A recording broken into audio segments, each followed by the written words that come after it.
Alhamdulillahirabbil alamin bihi nasta'in ala umuri dunya waddin.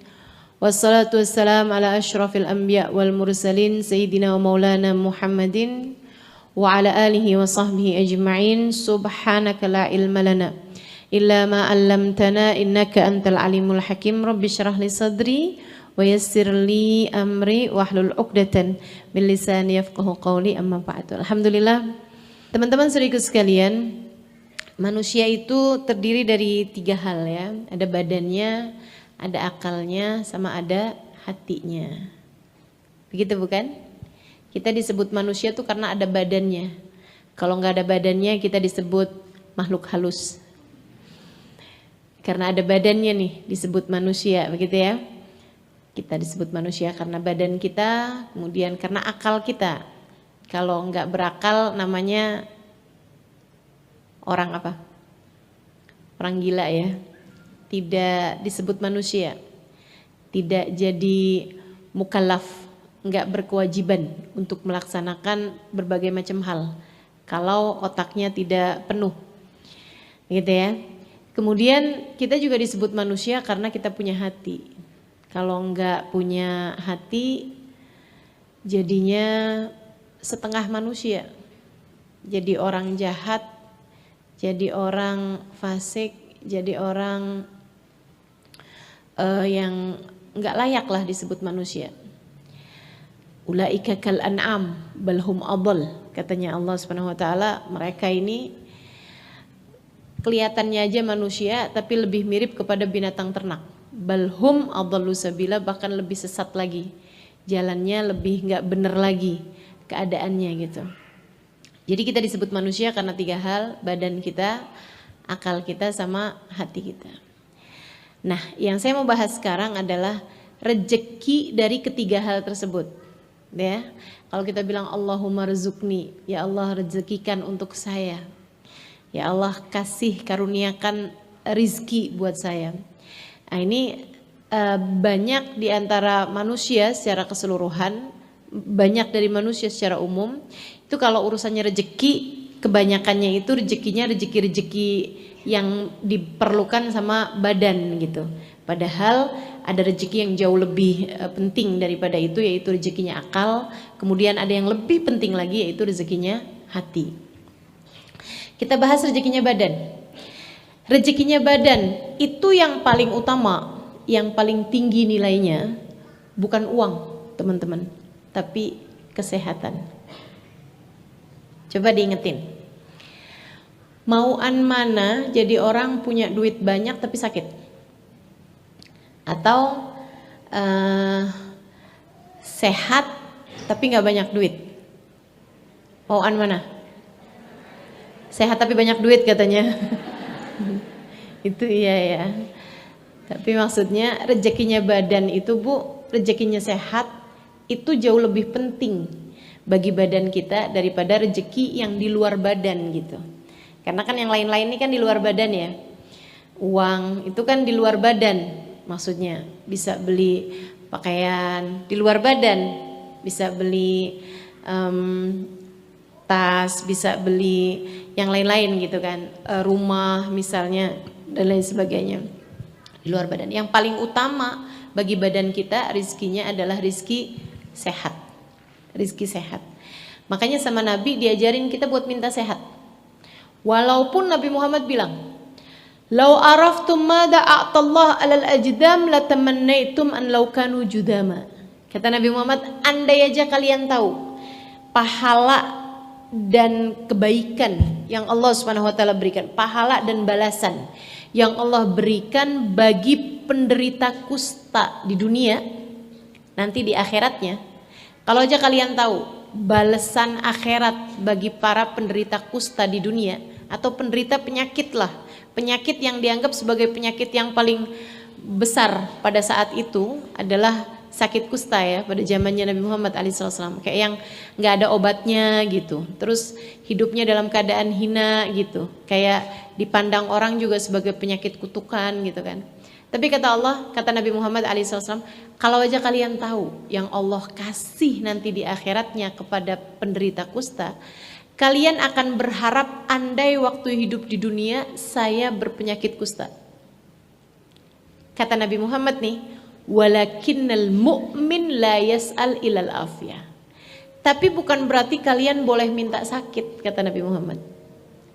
Jadi walaupun Nabi Muhammad bilang, andai aja kalian tahu pahalanya orang yang sakit di dunia nih besar di akhiratnya, tapi kalian tetap nggak boleh minta sakit. Walakinnal mu'min la yas'al illal afiyah. Orang mukmin nggak minta dari Allah kecuali sehat. Jadi kita harus selalu minta sama Allah diberi kesehatan. Jangan ada yang gaya-gaya, ya Allah, katanya orang kalau sakit pahalanya besar. Ya Allah, kasih saya sakit ya Allah. Jangan, gitu ya. Habis dikasih tahu tentang pahalanya sabar ketika diuji dengan rasa sakit misalnya gitu, atau diuji dengan cacat misalnya gitu ya. Terus dia minta gitu, ya Allah kasih saya cacat. Jangan gitu. Bahkan kita ini nggak boleh minta kecuali yang enak-enak. Al-mu'min la yas'al illal afiyah. Orang mukmin harusnya kalau minta tuh minta afiyah, minta keselamatan, minta kesehatan, fi khairin wa lutfin wa afiyah, dalam kebaikan, dalam keselamatan dan dalam kesehatan. Itu kita kalau doa tuh mesti minta kayak begitu. Nggak boleh minta yang nggak enak. Nggak boleh kita nih minta yang nggak enak. Ya Allah jodohkan saya dengan suami yang miskin ya Allah. Ya nggak boleh. Nggak boleh. Tapi Ustadzah ada doanya Nabi Muhammad, Allahumma ahyini miskinan. Ya Allah hidupkan saya dalam keadaan miskin. Wa amitni miskinan. Matikan saya dalam keadaan miskin. Wa syurni fi zumratil masakin. Kumpulkan aku bersama dengan orang miskin. Ada kan? Ada, betul. Ada. Tapi itu kan doanya Nabi Muhammad. Kita nih enggak, saya gitu ya, dan saya rasa semua juga nggak ada yang berani doa kayak begitu. Ada nggak? Kalau ada yang berani saya ijazahin deh. Ya Allah, nggak berani kita ya doa kayak begitu. Karena memang sebagai kita nih yang awam-awam ini, teman-teman saudaraku sekalian, tidak boleh meminta kecuali yang bagus-bagus, yang enak-enak. Malah ada nih satu orang minta rejeki gitu ya. Minta rezeki makanan tapi salah doa nih. Ceritanya gini, ada orang seneng ibadah, bagus ya, senengnya tuh ibadah, seneng sholat, seneng zikir gitu, seneng kholwat, seneng sendirian, zikir tuh dia seneng banget gitu, hamba Allah yang soleh. Masalahnya dia itu setiap hari mesti kerja untuk bisa memberi nafkah buat dirinya. Jadi dia bisa makan tiap hari gitu. Karena kalau dia nggak kerja dia nggak bisa makan gitu kan, nggak bisa dapat uang untuk beli makanan gitu. Satu hari waktu dia lagi pulang kerja nih sambil bawa rotinya, gitu yang dia hasil kerjanya itu, dia tuh doa gitu. Doanya orang kalau lagi musafir, doanya orang kalau lagi capek abis kerja itu mustajab. Doanya orang yang terdolimi juga mustajab. Makanya kalau kamu lagi didolimi sama orang, alhamdulillah, doa saya mustajab, gitu kan. Nah doa yang enak-enak deh tuh, jangan doa yang gak enak, ya Allah balas dia ya Allah, nah, gak enak tuh, gak enak. Tapi kalau kamu doa, ya Allah kepengen berangkat haji ya Allah, kan enak ya. Ya Allah kepengen bisa meninggal dunia dalam keadaan yang paling enak, nanti di akhiratnya juga masuk surga tanpa hisab. Doa yang enak-enak aja gitu. Pengen punya rezeki yang banyak, yang luas gitu ya, rezeki buat badan saya Allah, rezeki buat akal saya, rezeki buat hati saya gitu. Minta yang enak-enak aja teman-teman, minta yang enak-enak. Sedikit sekalian saya muliakan, abisnya itu dia habis pulang dari kerjanya dia nih dalam keadaan lelah, dan dia orang soleh, rezekinya halal, dia doa. Dia bilang, ya Allah pengen banget dah saya kalau hidup di atas muka bumi ini saya bisa ibadah aja gitu, nggak harus nyari nafkah. Ya Allah kasih buat saya roti yang tanpa saya harus bekerja. kasih saya roti tanpa saya harus bekerja, sehingga saya ya Allah bisa terus-terusan ibadah kepadamu, nggak pakai mencari nafkah lagi. Habis doa kayak begitu, nggak lama dia ngelihat ada 2 orang lagi berantem. Dia berusaha melerai, nggak ada siapa-siapa, cuma 2 orang aja itu berantem. Dia berusaha melerai, jadi orang ketiganya nih. Salah satu di antara mereka ngambil belati. Akhirnya kemudian ditusukkan kepada yang lainnya sampai yang satu itu mati. Yang satu tuh jatuh gitu terkapar, abis itu dia kabur. Dia lemparkan si pisaunya itu. Si orang ini nih dalam keadaan panik dia ambil tuh pisau, dia bilang, "Hah, kenapa nih orang?" Lagi dalam posisi kayak begitu, datang orang yang cari tahu, "Wah, kenapa nih? Apa kejadiannya?" gitu kan. Ada orang mati, ada 1 orang lagi pegang pisau. Dia pun masuk penjara, dituduh sebagai pembunuh orang tersebut. Dan dia di penjara dikasih setiap harinya roti. Pagi, siang, malam dikasih roti, gitu kan? Tanpa dia harus kerja, tapi harus masuk penjara. Makanya kalau doa tuh mesti yang lengkap ya. Doa kalau urusan dunia tambahkan dengan fi khairin wa lutfin wa afiyah. Fi khairin wa lutfin wa afiyah. Dalam kebaikan, dalam keselamatan, dan dalam kesehatan. Nah, itu untuk sesuatu hal yang kamu udah tahu bagusnya. Kalau kamu nggak tahu bagusnya, lebih baik kalau urusan doa-doa nih ya, lebih baik gini aja teman-teman. Kalau urusan dunia ya, doanya, "Ya Allah, jika itu baik untukku. Jika itu baik untukku." Tapi kan urusan dunia ini kan kita nggak tahu baik apa nggak baiknya, gitu. Tapi kalau urusan akhirat nggak apa-apa, langsung doa aja, nggak usah jika itu baik untukku. "Ya Allah, matikan saya dalam keadaan husnul khotimah jika itu baik untukku." Nggak usah. "Ya Allah, masukkan saya ke dalam surgamu jika itu baik untukku." Nggak pakai ya. Tapi kalau urusan dunia nih, "Ya Allah, jodohkan saya sama si fulan." Belum tentu baik. Betul nggak? Buat adik-adik nih, buat ibu-ibu, "Ya Allah, kasih ke mas saya ya Allah besan yang kaya, yang deket, biar anak saya nggak tinggal jauh dari saya," gitu ya. Nah itu tuh kan sesuatu hal yang belum tentu baik. Kita mau nyekolahin anak kemana, belum tentu baik. Jadi nggak usah doa, "Ya Allah, jadikan anak saya diterima di universitas ini." Itu nggak perlu. Menurut saya nggak perlu, gitu ya. Emang menurut yang lain perlu saja. Menurut saya nggak perlu. Kalau kamu merasa itu perlu, gitu ya, saya kasih tahu bahwa itu nggak perlu. Maksa. Kenapa gitu? Karena urusan dunia nih teman-teman saudaraku sekalian, kamu nggak tahu bagus nggak bagusnya. Kamu nggak tahu baik nggak baiknya, nggak tahu kamu. Beberapa hal yang kita kira baik ternyata nggak baik buat kita. Beberapa hal yang kita kayaknya udah pasti dah nggak baik gitu kan, ternyata itu baik buat kita. Jadi nggak usah maksa-maksa, apalagi adik-adik nih ya, lagi jatuh cinta, doanya, "Ya Allah, jodohkan saya dengannya." Kalau ternyata saya bukan jodoh dia, "Ya Allah, carikan buat saya laki-laki yang seperti dia.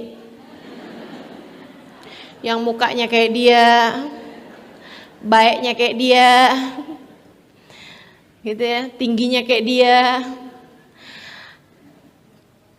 senyumnya kayak dia." Ya Allah, daripada repot mending dia aja deh ya Allah. Maksa gitu. Kita nggak tahu tuh yang begituan tuh baik apa enggak buat kita, kita nggak tahu teman-teman, nggak tahu. Makanya kalau doa, kalau urusan-urusan dunia lebih baik ditambahkan dengan "In kana khairan li", ya Allah jika itu memang baik buat saya gitu. Emang doa harus pakai bahasa Arab? Enggak kan? Enggak ya. Jadi doa aja gitu, pakai bahasamu. Kalau sekali lagi kalau urusan dunia, bilang sama Allah, "Ya Allah, jika memang itu baik untukku." Begitu ya. Teman-teman saudaraku sekalian saya muliakan, kembali kepada topik kita. Badan kita nih punya rezekinya. Rezeki yang tertingginya adalah sehat. Rezeki yang tertinggi bagi badan kita adalah kesehatan. Rezeki yang berikutnya makanan. Begitu kan ya? Rezekinya badan nih kan, pakaian. Rezekinya badan nih, tempat tinggal. Begitu.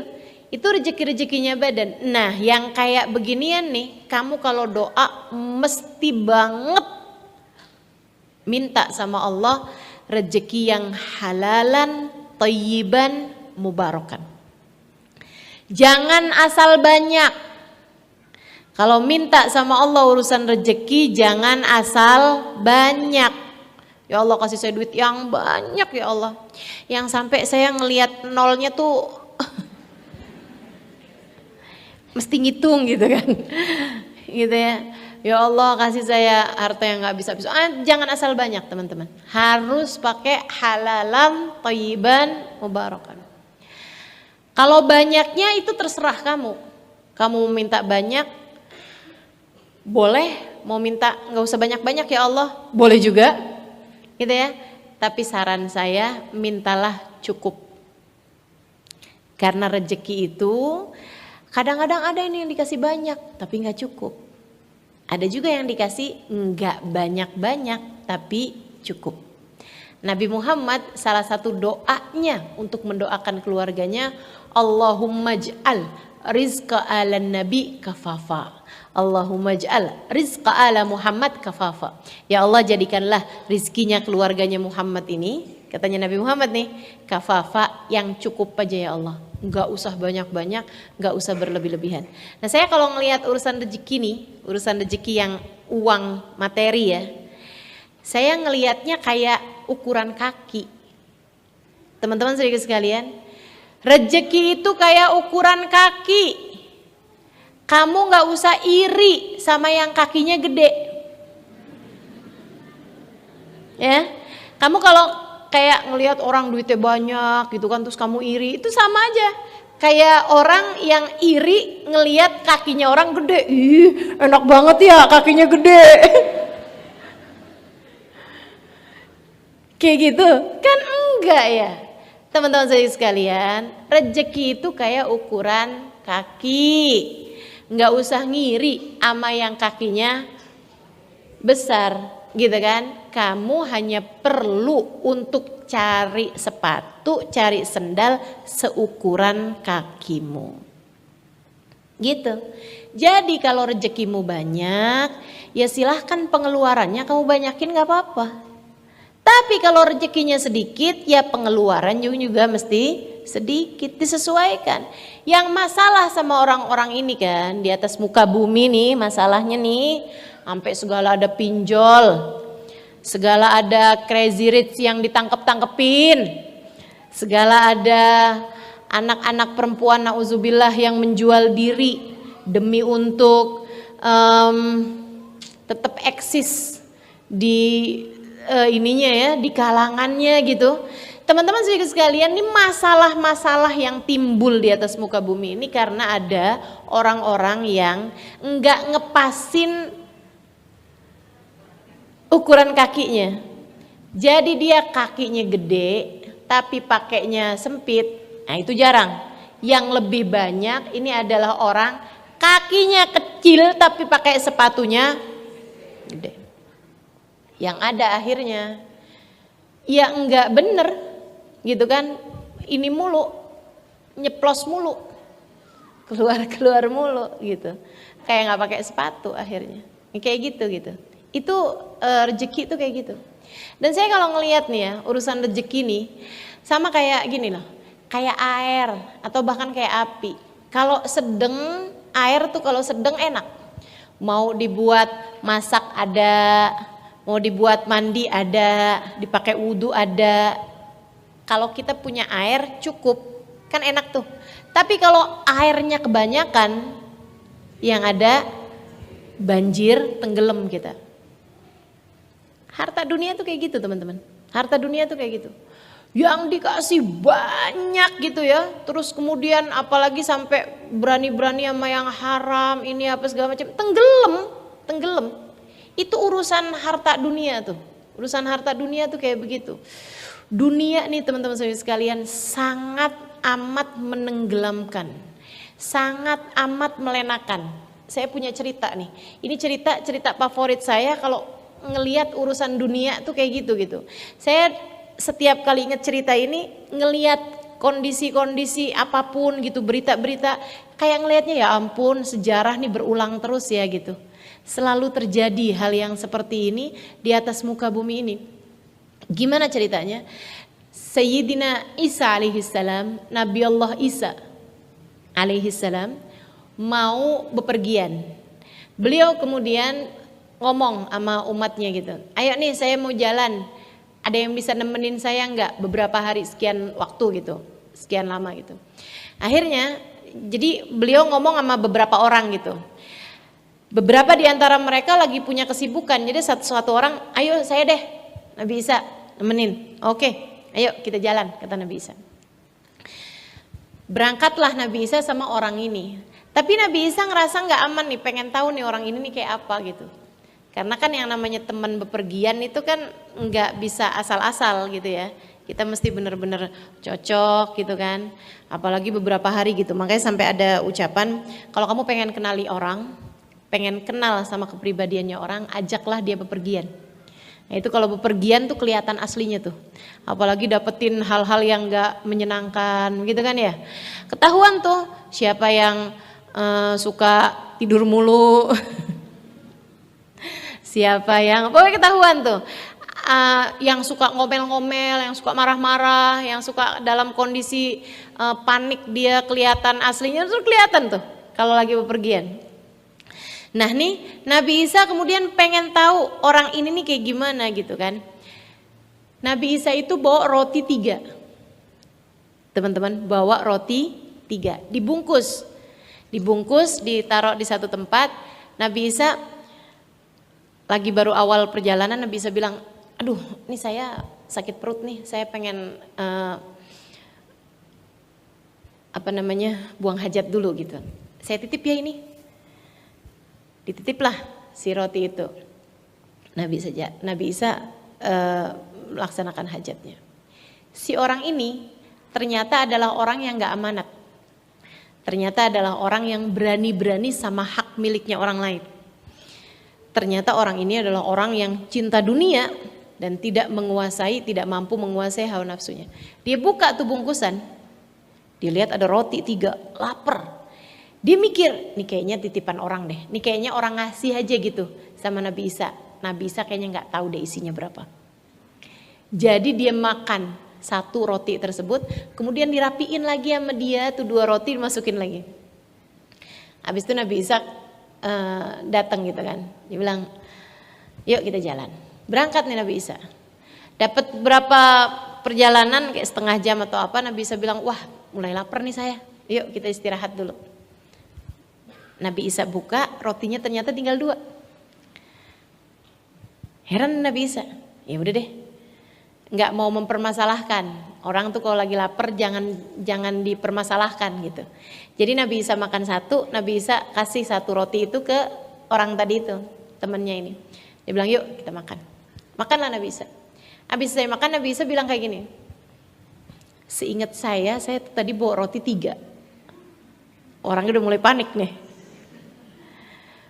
Kok ini tinggal 2 ya? Orang itu malu nih. Malu dan dia bukan orang yang maksudnya ya udah deh mau gimana lagi, jujur aja lah gitu ya. Udah salah nih, aduh iya udah salah nih, udah deh taubat gitu kan. Langsung putar balik, dia enggak gitu. Dia tipikal orang yang kalau sekali salah, yaudah lanjutin salah gitu. Ada kan yang tipe kayak gitu? Kamu jangan jadi salah satunya. Kalau kamu jadi salah satunya, segeralah bertaubat teman-teman. Karena yang namanya salah tuh, kalau kita ikutin terus gitu ya, tambah ke sana-sana. Guru saya bilang, kamu kalau mau nyasar jangan jauh-jauh, nanti baliknya susah. Kalau nyasar kejauhan, putar baliknya susah. Gitu. Jadi kalau udah salah, udah gitu langsung balik lagi gitu kan. Dia enggak gitu. Dia bilang, Nabi Isa lupa kali. 2 kok Nabi Isa? Kan 2 nih. Kamu gak ada tahu kalau isinya 3 gitu? Kok Nabi Isa nuduh kayak gitu sih? Enggak lah Nabi Isa, astagfirullah. Kita tuh kan nggak boleh begitu main tuduh. Ya udah deh kalau gitu. Saya cuman bilang aja, saya nggak nuduh. Ingat saya 3. Nggak gitu Nabi Isa, mungkin Nabi Isa lupa. Oh iya, dah dibungkus. Jalan nih Nabi Isa nih. Nabi Isa jalan gitu kan, udah nggak ada lagi nih rotinya nih kan, habis kan. Nabi Isa ngelihat ada tulang-tulang ayam di perjalanan nih, ngelihat tulang-tulangnya ayam. Nabi Isa seorang nabi punya mukjizat. Nabi Isa kumpulin tuh tulang-tulangnya ayam, kayak ayam mungkin habis dimakan sama serigala atau dimakan sama musang gitu ya. Dikumpulin sama Nabi Isa, kemudian Nabi Isa bilang, pegang tangannya, ya Allah, dengan kemuliaanmu, dengan takdirmu, dengan keagunganmu, dengan kekuasaanmu, ya Rabbi izzatika wa bikudratika ahyi hadhihi dajaja, ya Allah, dengan keagunganmu dan kekuasaanmu, hidupkanlah kembali ayam ini. Gak lama ayamnya saling bertautan tulangnya satu sama lain, kemudian dagingnya datang ini apa segala macam, sampai jadi ayam lagi, kemudian hidup lagi. Petok, petok, petok, petok, jalan lagi dia ayamnya. Si orang itu ngeliatnya, wah, amazing. Mukjizat, dia bilang, mukjizat, mukjizat. Wih, Nabi Isa, kamu memang nabi yang terbaik, Nabi Isa. Luar biasa. Kamu gak pernah lihat kayak gini, kata Nabi Isa. Enggak pernah nih Nabi Isa. Luar biasa kamu Nabi Isa. Kata Nabi Isa, bihaqqi man araitahu hadhil mu'jizah. Dengan kemuliaan Allah yang telah memperlihatkan mukjizat ini kepadamu. Kamu tahu gak roti saya yang satu? Tahu nggak? Roti saya tuh. Nabi Isa kocak juga ya. Kamu tahu nggak? Roti saya yang satu tuh. Astagfirullah, Nabi Isa nih. Ama roti nggak kelar-kelar urusannya. Ya Allah Nabi Isa, sampai kapan kau mau menuduh saya? Oke lah kalau gitu. Yuk, jalan lagi. Jalan lagi nih. Sampai kemudian perjalanannya itu mengharuskan Nabi Isa berada di seberang sungai. Jadi tidak bisa tuh mentok sungai gitu ya. Nabi Isa mau lanjutin perjalanannya seberang sungai sana nih. Tapi mau menuju ke sungai sana nggak ada perahu, nggak ada jembatan, nggak ada apa-apa gitu. Nabi Isa bingung aja. Dia nanya gitu kan, gimana nih Nabi Isa? Iya nih, saya mau ke sana, kata Nabi Isa. Terus nggak ada papan Nabi Isa, nggak ada perahu, nggak ada apa? Iya nggak ada. Oh ya udah deh, gini aja nih. Kamu di belakang sana sini. Pegangan ya, pegangan. Jangan sampai lepas pegangannya. Lebek Nabi Isa, lebek. Bismillah. Dah, jalan Nabi Isa di atas air, lewatin sungai. Waduh, dia nih sepanjang jalan, wah, gitu kan, sampai ujung sungai. Wah, nggak basah loh Nabi Isa. Subhanallah, subhanallah, Allahu Akbar, Allahu Akbar. Wes, kamu memang luar biasa Nabi Isa. Nabi terbaik nih kamu nih, memang luar biasa Nabi Isa. Kamu nggak pernah lihat kayak gue? Nggak pernah Nabi Isa. Nggak ada ceritanya nih orang lewatin sungai loh, lewatin sungai air loh ini. Kita nggak basah, wih, amazing Nabi Isa. Bihaqqi man araitahu hadhil mu'jizah, kata Nabi Isa. Demi Allah yang telah memperlihatkan kepadamu mukjizat ini. Mukjizat yang tadi menghidupkan yang mati, yang sekarang enggak basah, terkena air, lewat di atas air gitu kan. Demi Allah yang telah memperlihatkanmu pada mukjizat ini.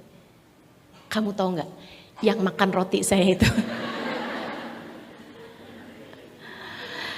Nabi Isa terlalu, kamu Nabi Isa terlalu. Masa sampai sekarang gak percaya-percaya juga? Gimana dong kita mau melanjutkan perjalanan nih? Kita ini kan sebagai orang yang berteman dalam perjalanan harus ada rasa saling percaya Nabi Isa. Persahabatan itu dibangun dengan adanya kepercayaan. Kalau kamu menuduh saya seperti ini, gimana kita mau melanjutkan perjalanan nih? Ya udahlah kalau gitu, ayo jalan. Jadi kamu nggak tahu nih? Nggak tahu Nabi Isa, astagfirullah. Oh ya jalan. Jalan teman-teman. Orang dunia tuh banyak yang kayak gitu loh. Serem ya, kita jangan jadi salah satunya. Kita biar jadi orang akhirat aja. Kita biar jadi orang yang nyari ridha Allah aja. Kita biar jadi orang yang nyari surga di atas dunia ini insya Allah. Amin. Akhirnya Nabi Isa ini udah yang terakhir nih. Nabi Isa ngelihat di perjalanan ya. Nabi Isa lihat ada gundukan tanah. Gede, gundukan tanah besar. Sama Nabi Isa dibagi 3. Si gundukan tanah itu. Repot nih Nabi Isa nih. Pokoknya dibagi 3 gitu si gundukan tanah itu. Jadinya kan kayak, asalnya kan kayak sebongkah batu besar gitu ya. Nah ini sekarang jadi kayak 3 buah bongkah batu besar juga gitu. Tapi itu tanah ya, berupa tanah gitu. Udah nih jadi 3. Habis itu Nabi Isa terus doa, minta sama Allah. Habis selesai doa, ternyata 3 gundukan tanah itu berubah jadi emas. Jadi emas teman-teman. Jadi 3 bongkahan emas. Zaman itu tuh orang bertransaksi semuanya pakai emas, gitu ya. Namanya dinar gitu kan. Ada uang emas namanya dinar. Nah itu dibuatnya memang dari emas-emas kayak begitu gitu. Udah nih. Wow, emas nih Nabi Isa. Ini emas loh Nabi Isa. Ih, emang kamu nih emang nabi yang luar biasa loh Nabi Isa. Gak ada nabi kayak dirimu ini Nabi Isa. Emang orang dunia tuh suka memuji-muji yang berlebihan. Makanya saya kalau dipuji-puji yang berlebihan, gitu ya. Kita nggak usah lah muji-muji yang berlebihan. Memuji tuh yang ini aja gitu ya, yang sewajarnya. Malah kalau berlebihan tuh jadinya malah nggak tulus. Betul begitu nggak? Iya, kayak dirimu tuh kalau habis ditransfer sama suami, nggak ada cowok lebih ganteng daripada kamu mas. Itu kan berlebihan, ketahuan bohongnya. Nggak pernah nonton TV apa gimana? Ya banyak banget lah yang lebih ganteng daripada suamimu. Insya Allah. Teman-teman sekalian, jadi emas nih kan, luar biasa nih, emas nih, ini emas nih beneran nih Nabi Isa. Panik, orang dunia kalau ngelihat dunia emang panik. Jadi teman-teman, kalau kamu orang akhirat, nggak usah terlalu panik, biasa aja gitu. Biasa aja ya nggak? Orang punya ini, orang punya itu ya biasa aja gitu kan, nggak usah yang, wih apa tuh. Habis gitu, Nabi Isa bilang, ini kan emas punya saya nih. Iya Nabi Isa, ini 1 nih punya saya, kan saya yang rubah jadi emas. Iya betul Nabi Isa, betul. Terus Nabi Isa, yang 1 punya kamu. Alhamdulillah Nabi Isa, kamu memang Nabi yang terbaik. Ya ampun, gak ada orang kayak kamu nih Nabi Isa, memang luar biasa. Gak salah kalau Allah meniupkanmu dari ruhnya. Yes. Yang 1 buat siapa Nabi Isa? Yang 1 buat yang makan roti saya yang hilang.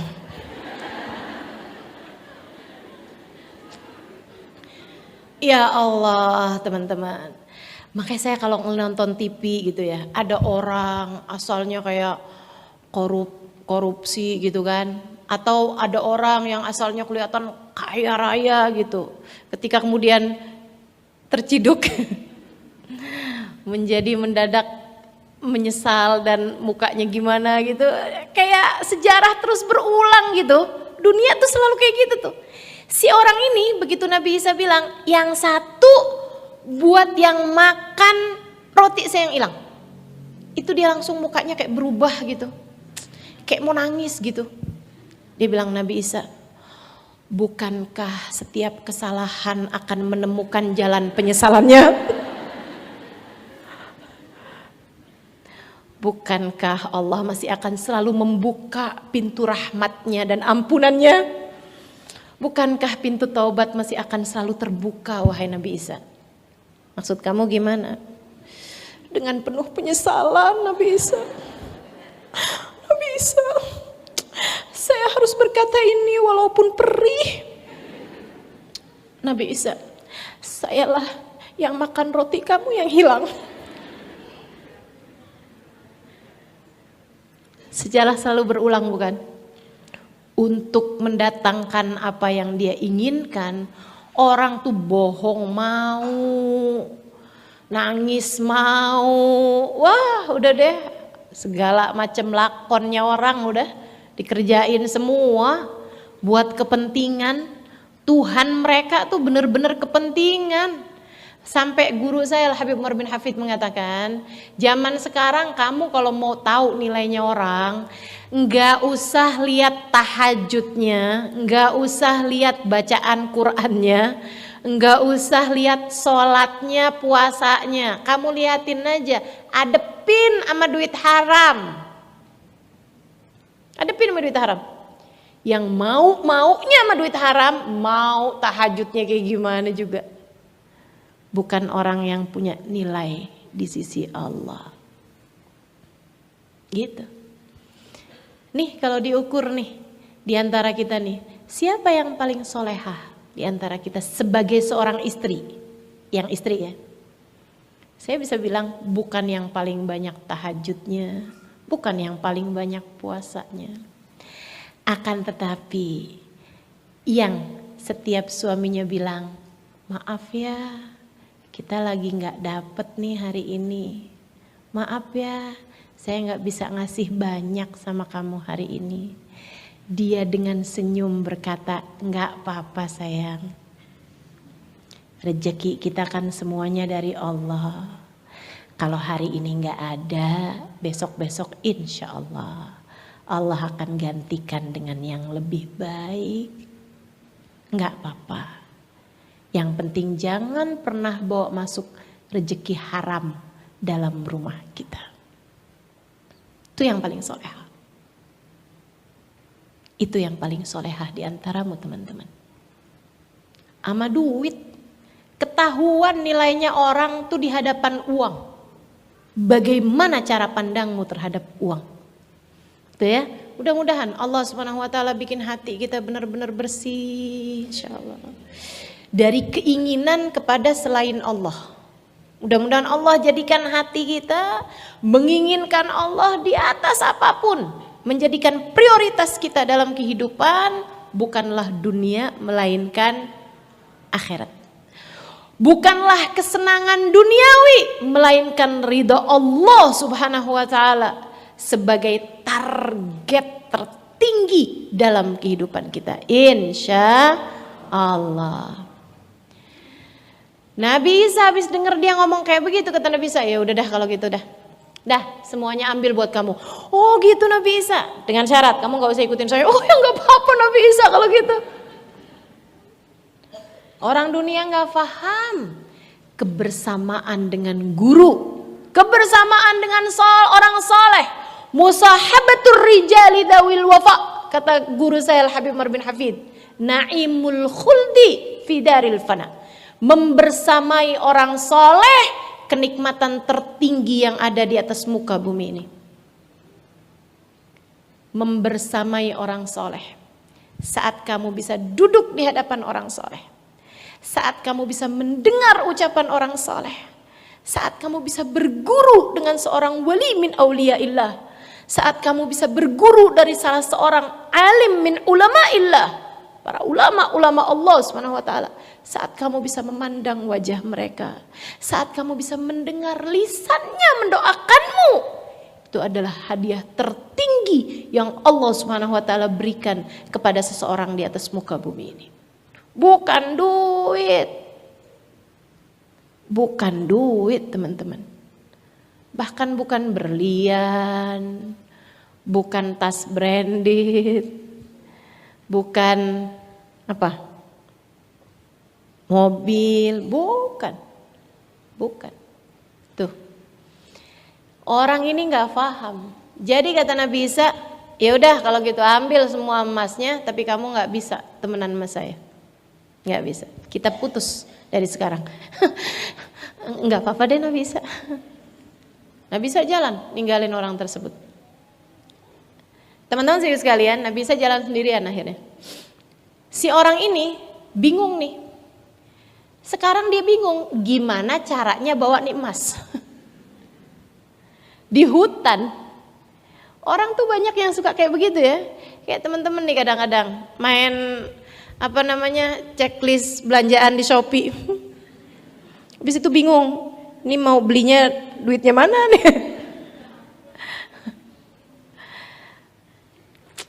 Ya Allah. Sedikit sekalian saya muliakan. Akhirnya dia bingung nih ngangkutnya gimana nih ya. Emas ini mau ditinggalin, dia nggak akan bisa itu. Nggak bisa nerima itu.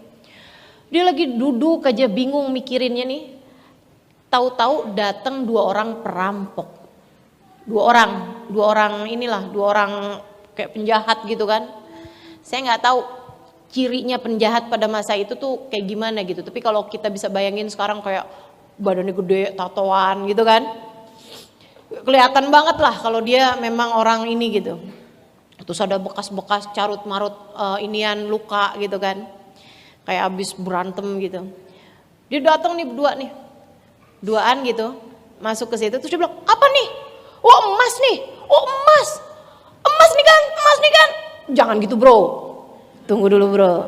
Ini emang punya kamu ya? Punya kamu." Set. Orang dunia kan. Orang dunia ketemu sama orang dunia. Ya kita liatin nih. Nafsunya orang dunia nih. Yang satu langsung buka pedang. Emas nih kan? Ayo. Punya kamu nih kan? Maksudnya kamu saya bunuh, kita tinggal bagi berdua gitu. Jangan gitu bro. Ini emang emas. Dia mikirnya kan ngapain saya punya emas kalau saya mati. Jadi bilang kayak gini, tenang. Gini dong. Jangan panik itu, masukin lagi pedang kamu. Tapi ini emas kan? Iya, ntar dulu deh saya ceritain. Masukin pedangnya, kemudian dia bilang, ini emang emas. Karena ini Nabi Isa tadi nih, yang udah ngerubah tanah jadi emas. Tapi ini kan nggak usah ribut. Ini kan 3 nih kan, kita bagi rata aja. Kita kan juga bertiga nih sekarang. Ya udah deh, saya 1, kamu 1, kamu 1. Oh iya deh, adil kan? Iya bener juga adil. Ya udah kalau gitu, sepakat nih bertiga. Sepakat bertiga buat masing-masing dapat 1. Terus nggak lama kemudian dia bilang, tapi saya ini dari tadi nih kan saya nungguin emas nih dari tadi nih, lapar setengah mati. Kamu lapar? Iya, kita berdua juga lapar nih. Gimana kalau salah satu dari kalian beli makanan gitu? Beli makanan, kayaknya ada gado-gado deh di kampung sebelah ono. Mau beli makanan, nanti kita makan deh, habis itu baru kita pikirin nih gimana ngangkutnya nih barang, gitu kan? Ternyata orang 2 ini adalah orang di kampung paling deket dari situ. Oh berarti sekarang kebayang nih gimana caranya buat ngangkut emas ini kan gitu. Bilang yaudah deh saya jalan. Yang satu jalan nih, pergi ke kampung buat beli makanan 3. Di sepanjang jalan dia mikir, wih emas mendadak kaya nih saya. Saya bisa ngelamar si fulana, saya bisa beli ininya si ini, saya bisa beli ini, saya bilang udah kebayang nih iPhone yang terbaru. Udah kebayang nih semuanya nih gitu ya, Ferrari nih kayaknya nih bisa nih beli, jujur udah ngebayangin nih harta dunia yang mau dia beli gitu. Tapi terus dia mikir gitu, wih saya kawin, habis itu saya punya anak banyak, udah deh. Tapi habis nih emasnya nih, kalau buat keturunan saya nggak cukup, kecuali kalau saya juga bisa punya semuanya. Orang tuh sama dunia nggak ada pernah puas-puasnya. Makanya itu teman-teman, kenapa bisa ada orang korupsi sampai triliun, itu mau buat apa coba? Itu kan kalau dibeliin seblak, dibeliin es dawet kamu bisa berenang, bukan cuma dimakan ya. Kok bisa gitu ada orang korupsi, andai umur dia aja sampai berapa ratus tahun, itu duit gak bakalan habis loh. Buat makan dia, buat dia menikmati hidup lah gitu istilahnya. Tapi kok bisa sampai segitu banyaknya gitu. Triliun itu nolnya berapa? 12 loh teman-teman. Ya Allah, ya Allah. Itu karena memang otak manusia tuh, nafsu manusia itu sama urusan dunia tuh gak pernah selesai gitu. Punya ini pengen ini, punya ini pengen ini. Kata Nabi Muhammad, andai ada orang dikasih 1 gunung emas, dia akan minta gunung emas yang lain lagi untuk dia miliki juga. Jadi dia mikir gimana caranya biar emas-emas itu dia yang menguasainya gitu. Jadilah dia begitu ketemu sama kampungnya, yang dia cari pertama adalah racun. Jadi dia beli makanan 3, dia makan 1, udah dia kenyang, makanan 2 itu dikasih sianida. Taruhin sianida tuh di nasi padang. Teman-teman saya sekalian, abis tuh dia inian janjian sama orang kampung. Ntar kamu ini ya jam sekian-sekian kamu datang ke ini bawa gerobak ini apa, dia udah mikirin gitu kan. Sementara yang 2 orang, yang satu asalnya temannya Nabi Musa nih ya, yang satu temennya dia loh, yang satu temennya dia. Orang berdua ini asalnya ngobrol gitu kan, wih kamu nih mau beli apa nih pakai emas segini banyak, iya nih saya mau beli ini, menghayal. Udah habis itu mereka menghayal terus, habis itu terus beli apa lagi, oh tapi kan belum tentu cukup kalau, iya ya, wah ini mestinya nih yang satu nih buat kita juga nih.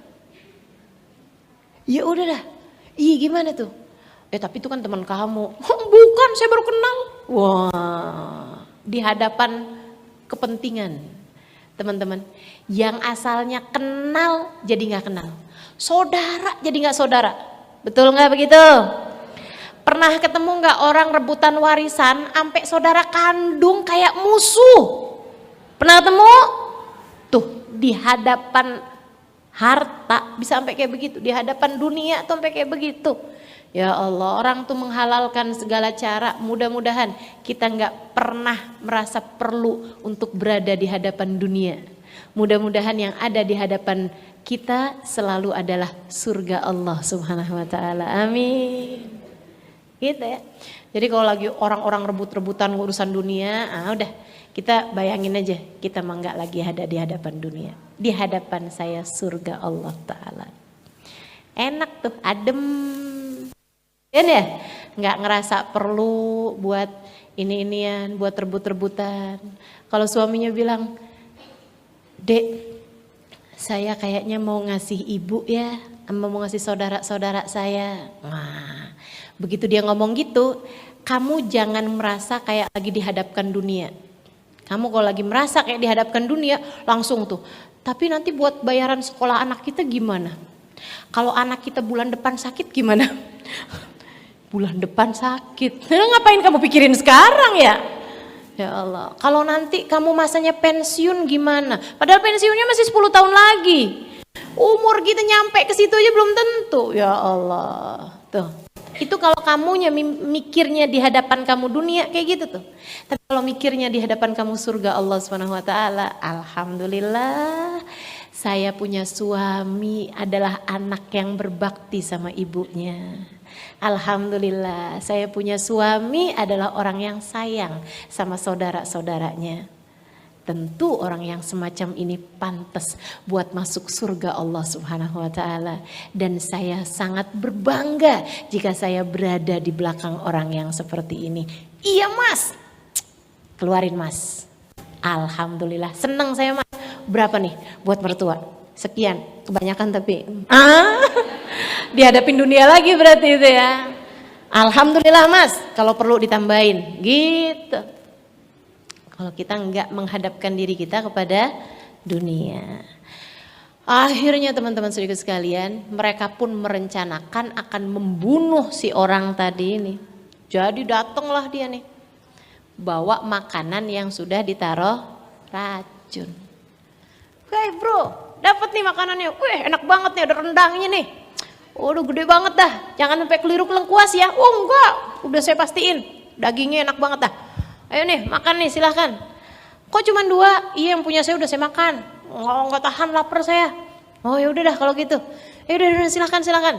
Begitu dia duduk jeder, dia pun kemudian dibunuh sama temennya.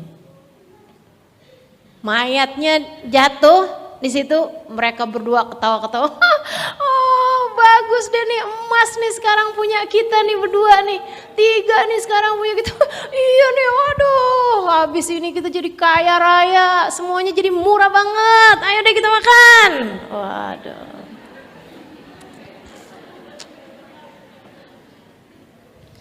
Buka deh tuh makanannya. Mereka makan dengan lahap. Mati dua-duanya.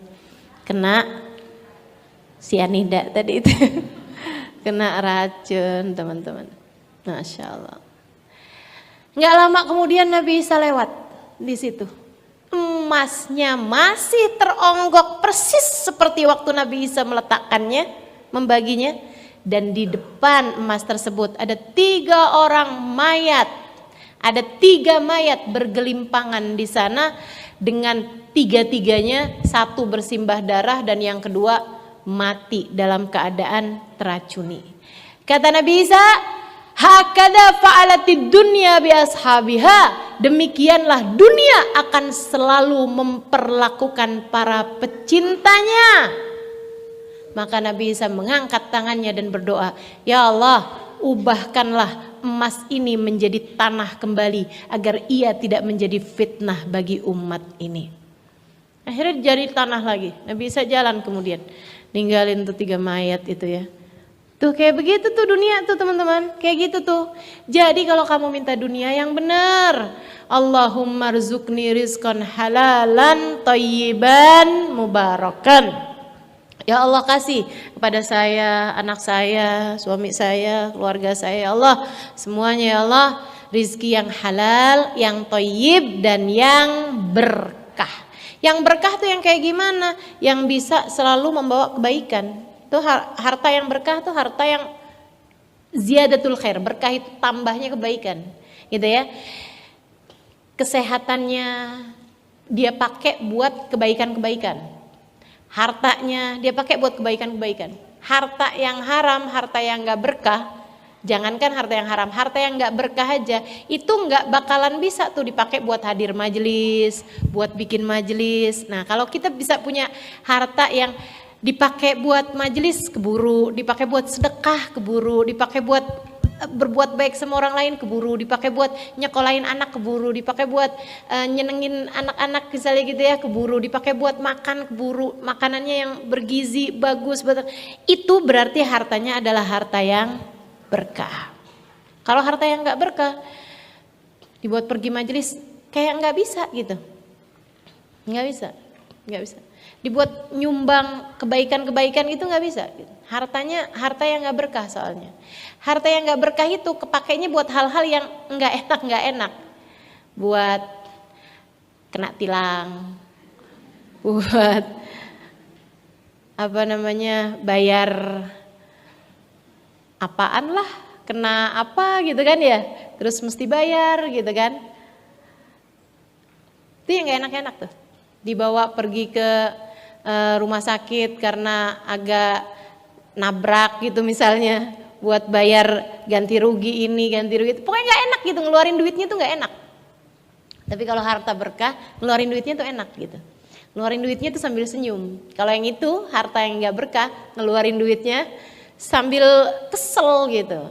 Nah itu mudah-mudahan Allah SWT karuniakan senantiasa kepada kita rizqan halalan thayyiban mubarakan min ghairi ta'abin wala masyaqqatin wala hisabin wala adab birahmatika ya arhamar rahimin. Harta yang enggak bawa kepada kelelahan, harta yang enggak bawa kepada kehancuran, harta yang enggak bawa kepada hisab di akhirat, dan harta yang enggak bawa ke kita kepada adab di akhirat nanti. Nah, itu doa kita terhadap urusan harta ya.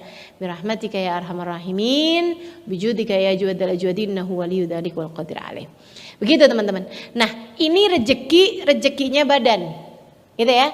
Nah, sekarang kita mau bahas lagi nih, rezekinya akal. Apa rezeki akal yang paling tinggi? Ilmu yang bermanfaat. Rezekinya akal yang paling tinggi adalah ilmu yang bermanfaat. Dan ini saya kagumi sih. Saya sering dulu itu ya sebelum pandemi ngisi di Singapura dan Malaysia. Saya punya kajian rutin di 2 negara tersebut, tambah Brunei sekarang ya. Di 3 negara itu, Malaysia, Singapura sama Brunei gitu. Setiap tahun yang Singapura 2 kali, yang Malaysia juga 2 kali, yang Brunei 1 kali gitu. Nah itu teman-teman, saya pertama kali datang ke sana, saya pernah 1 kali habis selesai ngajar, orang-orang berdatangan, dia bilang kayak begini nih, terima kasih ya Ustazah, alhamdulillah, saya tuh dari dulu berharap biar dikasih rezeki.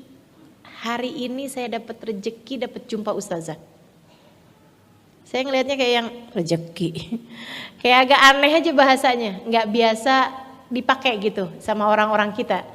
Rezeki ketemu orang soleh dalam pandangan dia ya.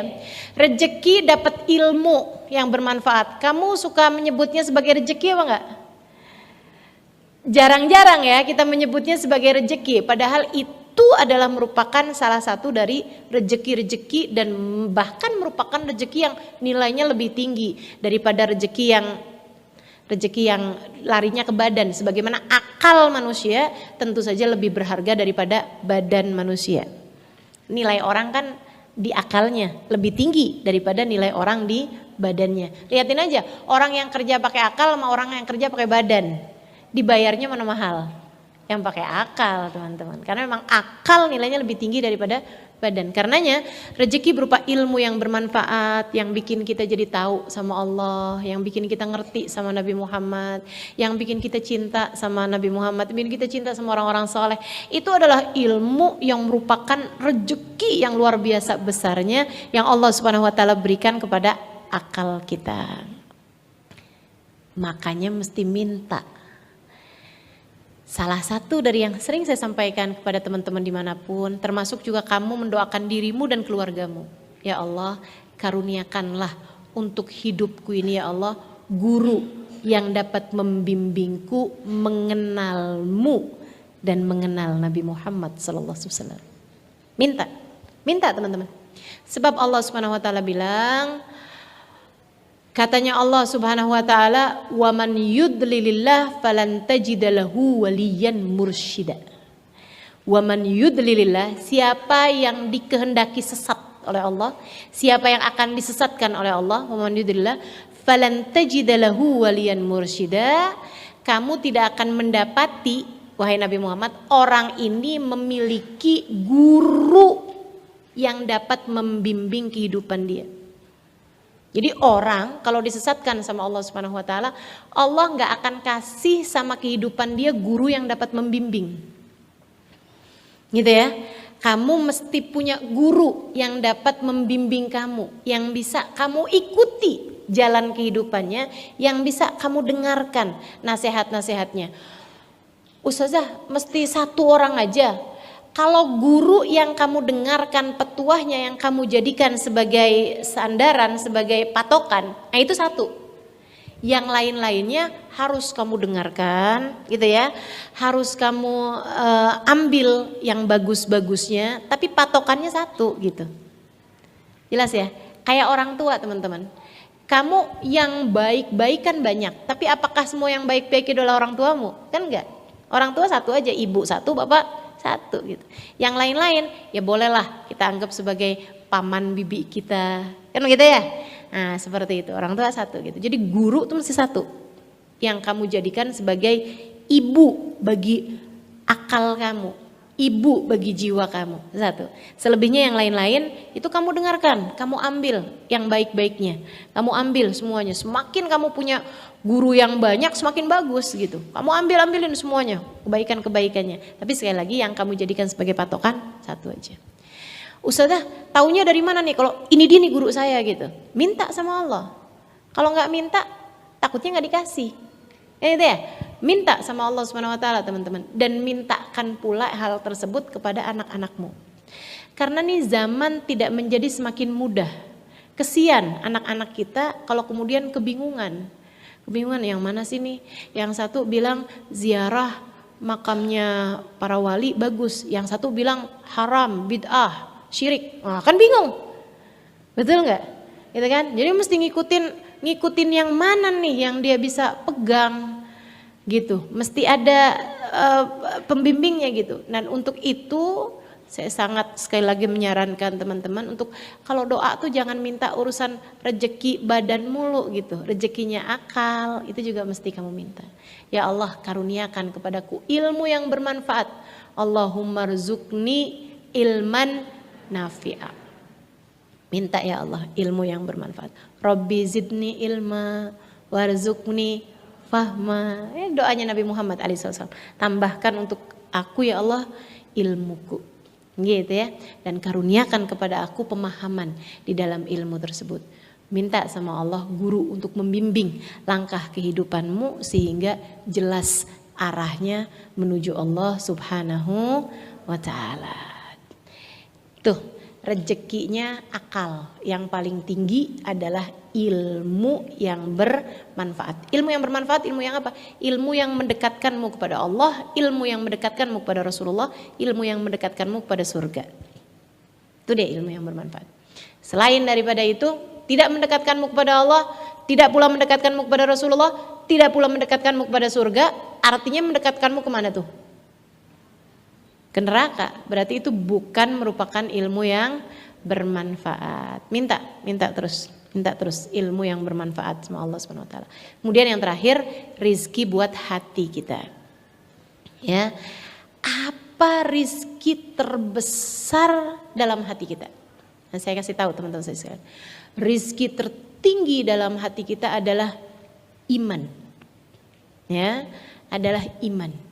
Iman yang bagaimana? Iman yang membuatmu tahu bahwasanya yang paling pas, yang paling pantas untuk bertahta dalam hatimu adalah Allah Subhanahu wa taala. Ilmu yang membuatmu faham la ilaha illallah. Tidak ada yang boleh disembah kecuali Allah. La ilaha illallah, la maksuda illallah. Tidak ada yang pantas untuk dijadikan tujuan selain Allah. La ilaha illallah, la masyhuda illallah.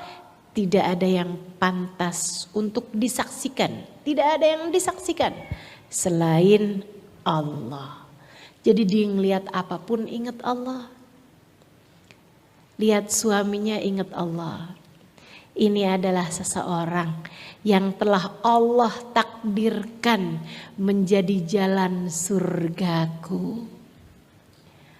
Aku kalau ngeselin dia, bikin marah dia, artinya membuat murka Allah Subhanahu wa taala.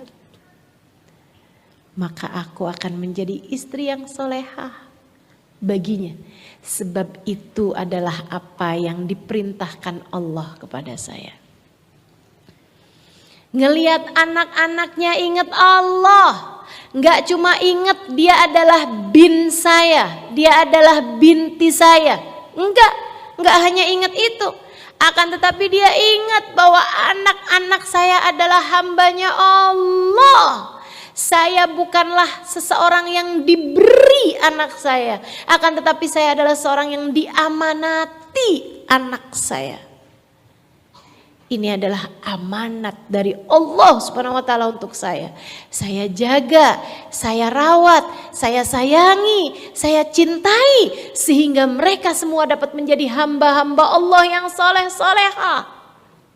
Balasannya, semua yang mereka lakukan dari kebaikan, saya akan ikut serta mendapatkan pahalanya sebab mereka lahir dari rahim saya.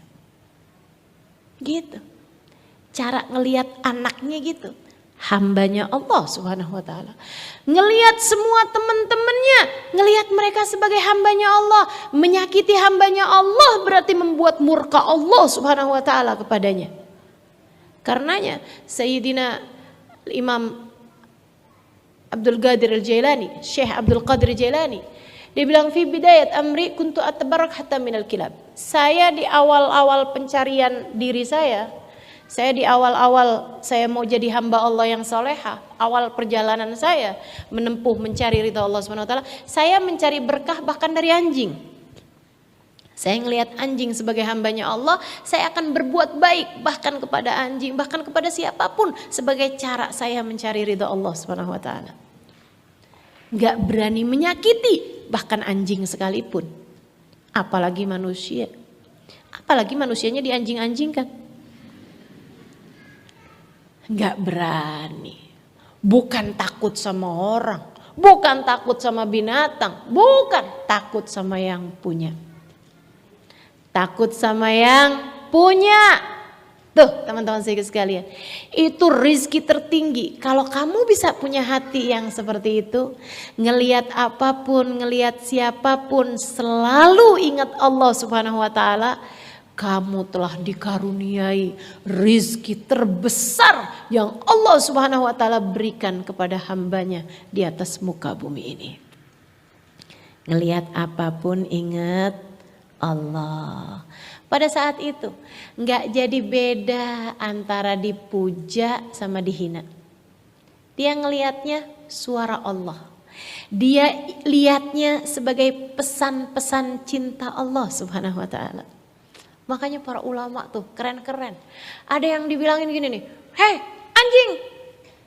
Ulama, tokoh agama, orang terkemuka, seorang syekh yang dikenal orang, ilmunya bermanfaat, doanya mustajab. Ada orang benci sama dia, ngatain dia anjing. Dia bilang, dasar lo anjing. Apa katanya ulama tersebut?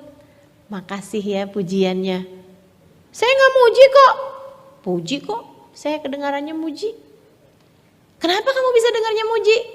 Kamu bilangin saya anjing. Ya Allah, saya gak pernah ngelihat ada binatang lebih menyenangkan pemiliknya daripada anjing. Lebih bisa menyenangkan pemiliknya daripada anjing. Emang bener loh? Betul apa enggak?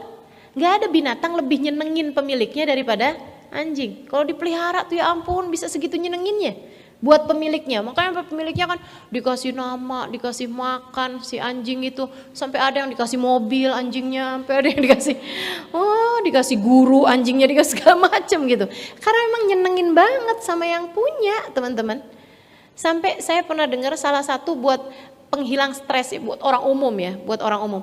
Salah satu penghilang stres adalah memelihara peliharaan. Nah peliharaan yang terbaik yang dianjurkan adalah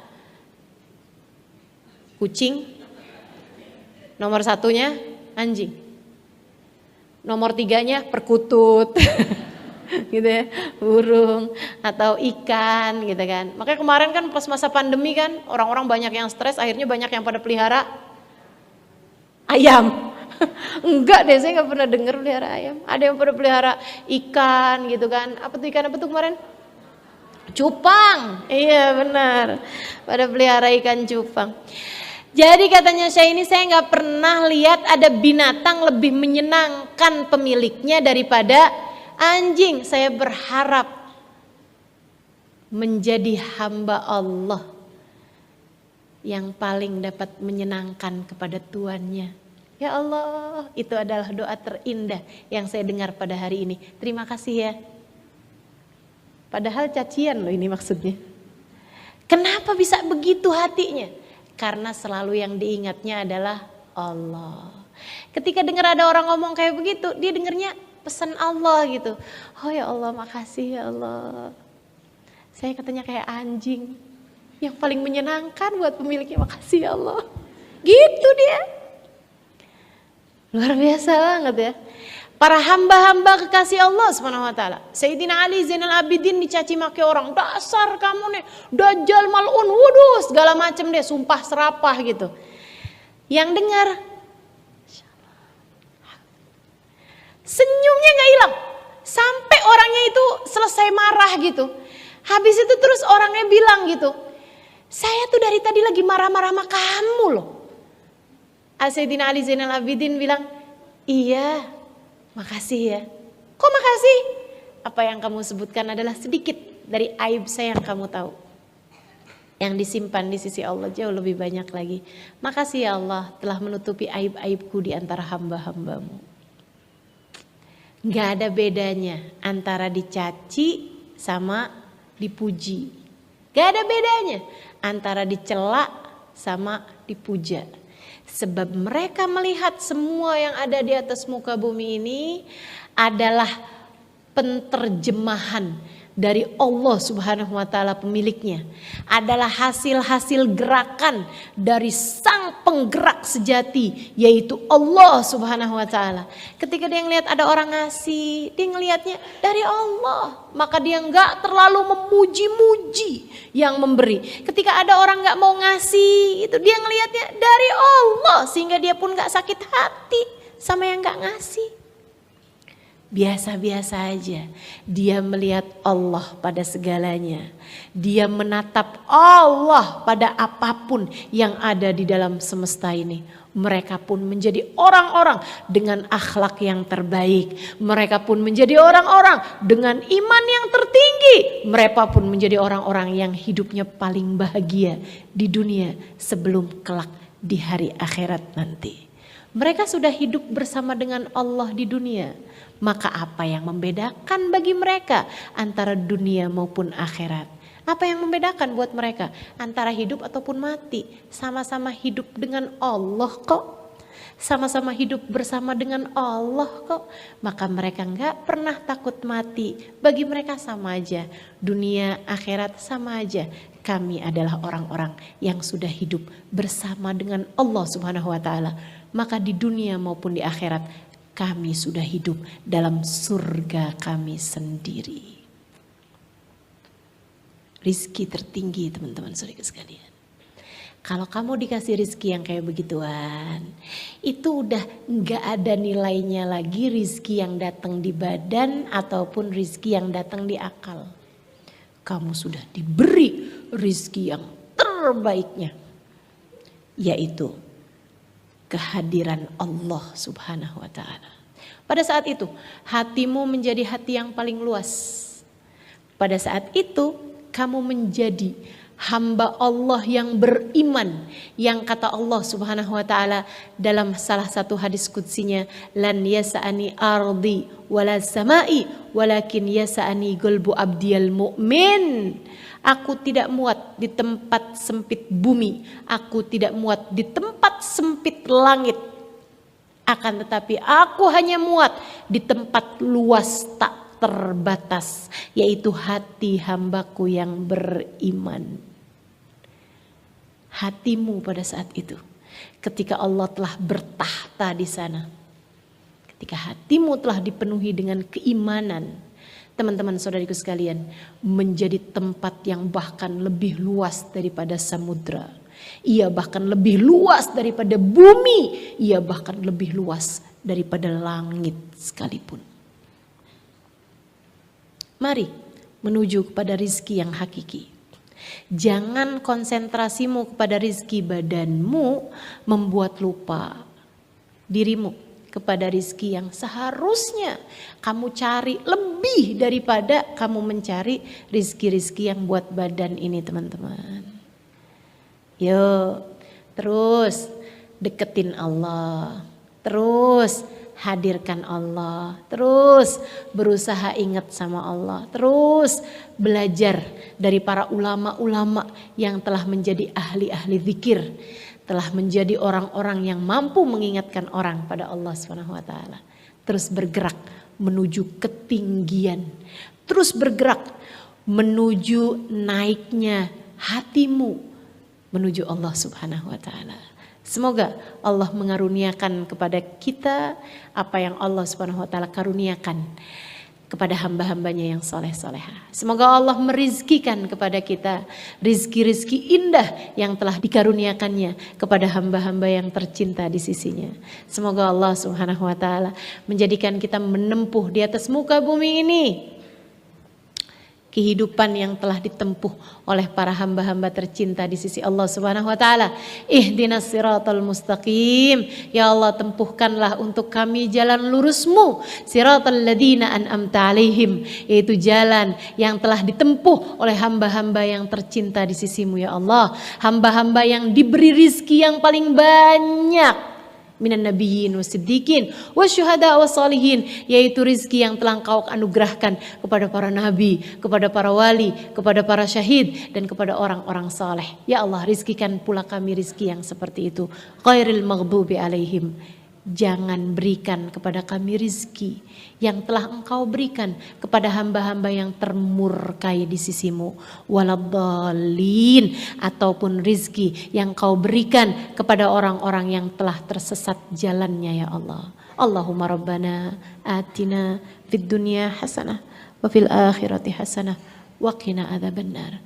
Ya Allah, pandang semua yang hadir di tempat ini ya Allah. Jadikan kami hamba-Mu yang solehah ya Allah. Jadikan kami hamba-Mu yang mengerti ya Allah. Mengerti cara menjalani hidup seperti yang Engkau mau. Mengerti cara menjalani kehidupan seperti yang Engkau inginkan. Mengerti cara menjalani kehidupan seperti yang telah ditempuh hamba-hamba tercinta di sisi-Mu ya Allah.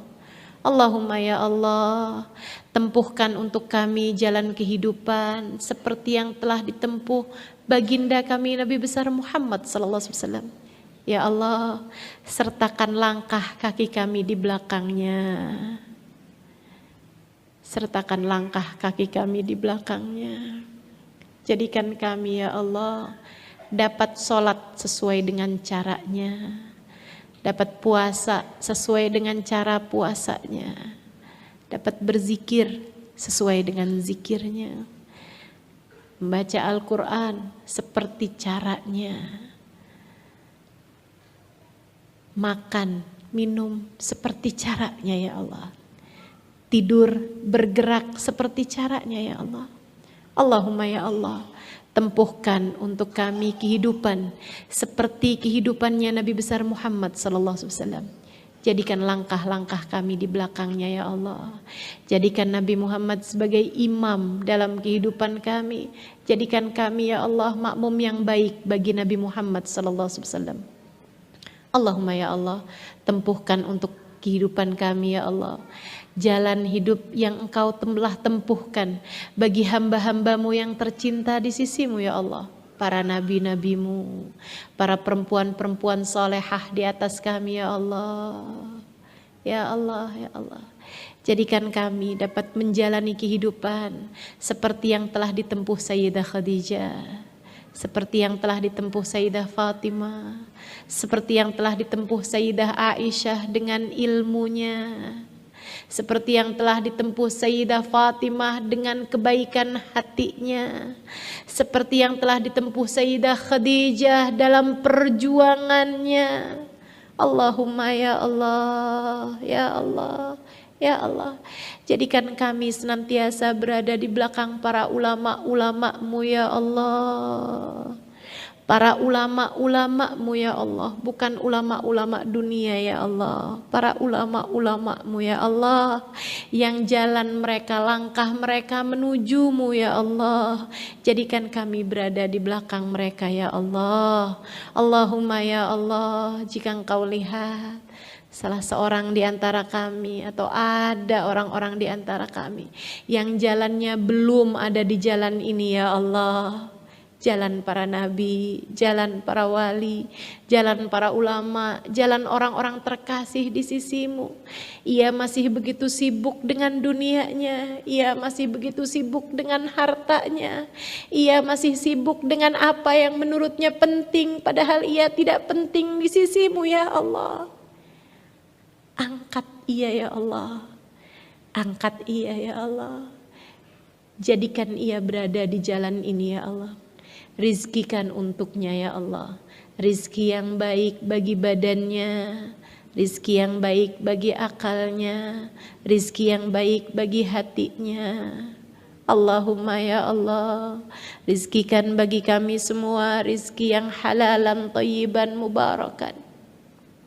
Rizkikan bagi kami ya Allah kesehatan bagi badan kami, rizkikan untuk akal kami ilmu yang bermanfaat, rizkikan untuk hati kami iman ya Allah, rizkikan untuk hati kami ikhlas ya Allah, rizkikan untuk kami kesabaran ya Allah, rizkikan untuk hati kami kesyukuran ya Allah, rizkikan untuk hati kami keikhlasan ya Allah, rizkikan untuk hati kami ketawaduan ya Allah, rizkikan untuk hati kami cinta ya Allah kepadamu, kepada Nabi Muhammad, kepada para kekasih-kekasihmu, kepada orang-orang yang mendekatkan kami kepada jalanmu ya Allah. Allahumma ya Allah, ya Allah, ya Allah. Pandanglah semua yang ada di majelis ini ya Allah, dan juga yang sedang mendengarkan. Allahumma ya Allah, ampuni segenap dosa-dosa kami semua ya Allah.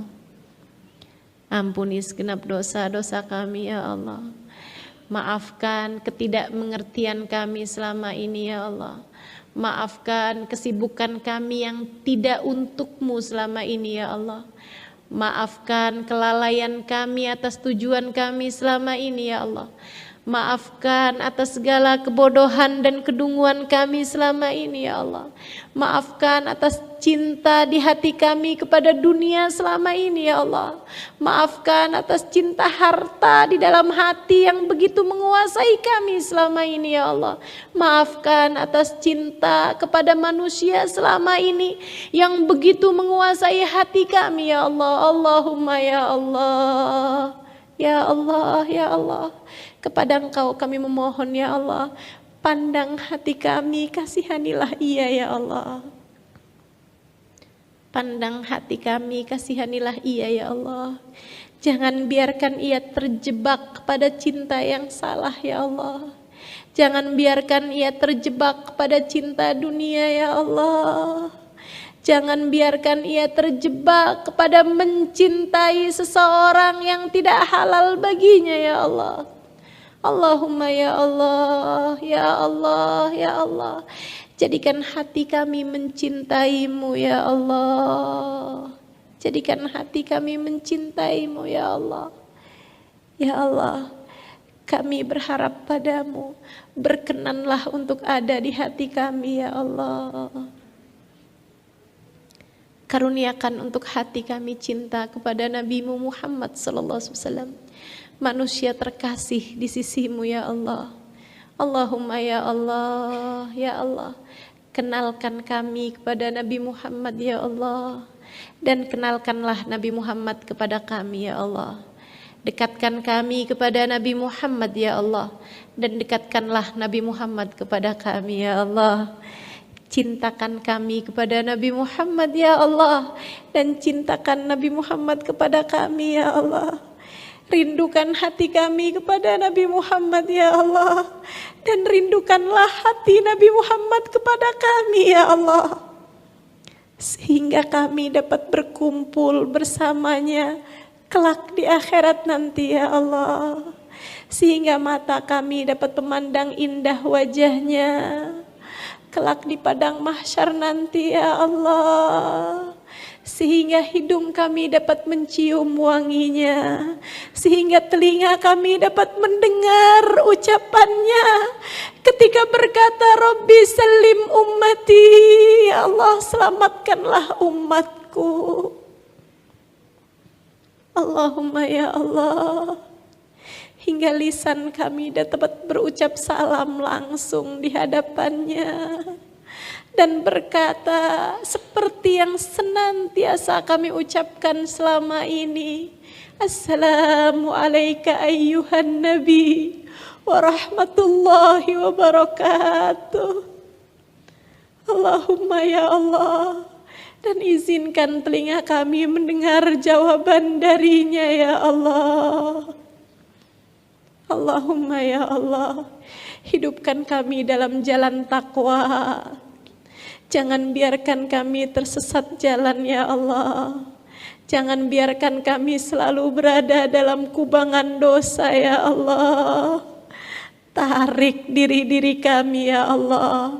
Bawa kami menempuh jalan-Mu ya Allah.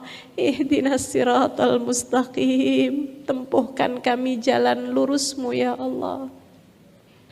Allahumma ya Allah, apabila datang ajal menjemput kami, matikan kami dalam husnul khotimah. Jadikan kalimat terakhir yang keluar dari lisan kami adalah kalimat La ilaha illallah Muhammadur Rasulullah sallallahu alaihi wasallam. Allahumma ya Allah, husnul khotimah di saat kami, untuk diri kami, untuk dua orang tua kami, untuk anak-anak kami, untuk suami kami, untuk keluarga kami, untuk sahabat-sahabat kami, untuk semua orang-orang yang kami sayangi dan menyayangi kami ya Allah. Husnul khotimah ya Allah, husnul khotimah ya Allah. Jangan pernah Kau cabut iman yang telah Engkau rizkikan kepada hati kami ya Allah. Jangan pernah Kau cabut iman yang telah Engkau rizkikan kepada semua orang-orang yang kami sayangi ya Allah. Kami beriman sampai mati ya Allah. Imankan kami sampai mati ya Allah. Jagakan keimanan kami sampai mati ya Allah. Allahumma ya Allah, kami titipkan diri kami dan anak-anak kami, keluarga kami yang kami sayangi ya Allah. Jaga kami semuanya ya Allah. Jangan biarkan kami berketerusan mengerjakan dosa ya Allah. Jauhkan anak-anak kami dari dosa ya Allah. Jauhkan seluruh keluarga kami ya Allah. Jauhkan dari apapun yang membuat-Mu murka kepada mereka ya Allah. Jauhkan mereka dari apapun yang membuat-Mu tidak ridho pada mereka ya Allah.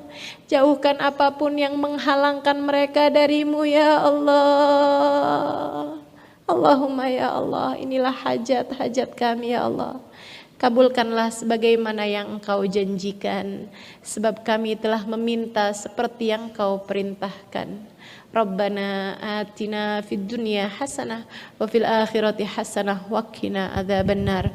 Da'wahum fiha subhanakallahumma wa tahiyyatuhum fiha salam. Akhiru da'wana anil hamdulillahi rabbil alamin.